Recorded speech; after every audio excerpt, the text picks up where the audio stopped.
சிம்மராசிக்காரர்களுக்கு வந்து ஆக்சுவலி சிம்மராசிக்காரர்கள் ரொம்ப கார்டியல் ரிலேஷன்ஷிப் வச்சுக்க மாட்டாங்க.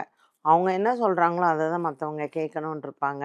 அது நீங்கள் வந்து ஒரு சின்ன குழந்த 2 வயசு குழந்த 1 வயசு குழந்த அதுவும் மகா நட்சத்திரத்தில் நீங்கள் பார்த்தீங்கனாலே இது கொஞ்சம் டாமினண்ட்டாக தான் இருக்கும். அப்படி சிம்மராசிக்காரர்கள் மற்றவங்களோட ஒத்து போவாங்களா அப்படின்னு கேட்டிங்கன்னா அது கொஞ்சம் கஷ்டம்தான்.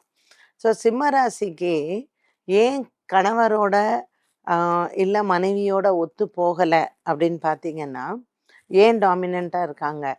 இப்போ ராசிக்கு அதிபதி வந்து சூரியன், 7ல் வந்து பார்த்தீங்கன்னா அதிபதி வந்து சனி. ஸோ இந்த 6, 7 குடையவன் சனி பகவானாக இருக்கிறதும் ராசிநாதன் சூரியனாக இருக்கிறதுனாலையும் அது எப்பவுமே பகை. ஸோ ஒரு கணவர் இல்லை ஒரு மனைவி இருக்கும் பொழுது இவா வந்து டாமினண்ட்டாக இருக்கணும்னு நினைப்பாங்க. அண்ட் இவங்களுக்கு குடும்பக்காரக்கன் இல்லை வாக்குஸ்தானத்துக்குரியவன் புதனாக போயிட்டான். அதுவும் அந்த புதன் உச்சம் பெற்று இருந்தால் கேட்கவே வேண்டாம். இவங்க சொன்னது தான், அதுக்கு மீறின பேச்சு கிடையவே கிடையாது அப்படிங்கிற மாதிரி தான். ஸோ சிம்மராசிக்காரர்களுக்கு 10 குடையவன் சுக்கிரன். இந்த காம்பினேஷன்லேயே எதுலேயுமே ஒத்துப்போகாத ஒரு இக்கட்டான ஒரு ராசின்னு சொல்லுவோம் பார்த்தீங்களா, அந்த மாதிரி தான்.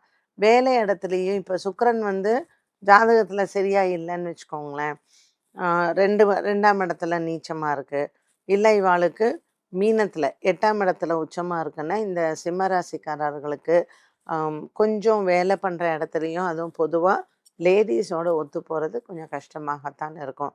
எனக்கு வந்து கார்டியலாக இருக்கக்கூடிய ஒரு ராசி அப்படின்னு சொல்லும் பொழுது நம்ம பெரிய அளவுக்கு சொல்ல முடியல. என்ன ஒன்று, மேஷ ராசிக்காரர்களோட ஓகே ஓரளவுக்கு நல்லா இருப்பாங்க. ஏன்னா பாக்கியத்தில் 9 குடையவனாக போயிட்டான்.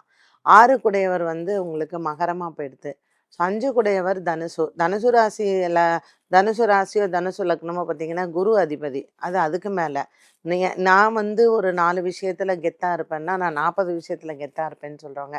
சிம்மராசிக்காரர்களை பொறுத்த வரைக்கும் அவங்களுக்கு கீழே தான் மற்றவங்க இருக்கணும்னு நினைப்பாங்களே தவிர அவங்க சரி பரவாயில்லப்பா நம்ம கொஞ்சம் அட்ஜஸ்ட் பண்ணிக்கலாம் இருக்காங்க. ஒரு பூர நட்சத்திரம் உத்திர நட்சத்திரம் எல்லாம் அட்ஜஸ்ட் பண்ணுறவங்க இருக்காங்க, பண்ண மாட்டாங்கன்னு நான் சொல்லலை.